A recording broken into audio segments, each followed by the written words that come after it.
সমস্যা হচ্ছে আমার, জানো তো? কি আবার? এরকম মানে একটা সমস্যায় পড়েছি। ধরো আমাকে সবাই মেসেজ করছে হুম, হোয়াটসঅ্যাপে, ঠিক হুম, আছে?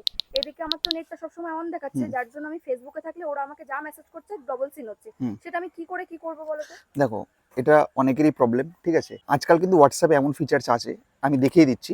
সেই ক্ষেত্রে সেই ফিচার্সটা অন করে রাখলে কি হবে, তুমি নেট অন রাখবে, ফেসবুক, ইউটিউব, ইনস্টাগ্রাম দেখতে থাকো, কিন্তু যারা তোমাকে মেসেজ করবে হোয়াটসঅ্যাপে কিন্তু সিঙ্গেল টিক দেখাবে, মানে তারা ভাববে তোমার নেট অফ, কিন্তু তোমার নেট অন রয়েছে। আমি তো এটাই বলছিলাম। আচ্ছা, চলো দেখিয়ে দিচ্ছি ফোনের মাধ্যমে। তার জন্য কিন্তু সবার ফার্স্টে হোয়াটসঅ্যাপ খুলে সেটিংয়ে যেতে লাগবে। সেটিংয়ে গিয়ে একটু নিচে স্ক্রল করলে যে স্টোরেজ অ্যান্ড ডেটা, এটাতে ক্লিক করলে প্রক্সি, এই প্রক্সিটাতে ক্লিক করবেন।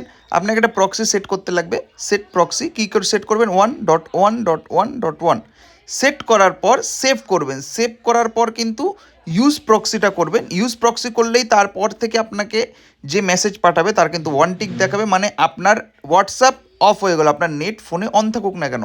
এবং এটাকে বন্ধ করার জন্য কিন্তু সিম্পলি এটাকে অফ করে দেবেন। বুঝতে পারলে? যারা জানে না তাদের সাথে কিন্তু ভিডিওটা অবশ্যই শেয়ার করে দেবেন।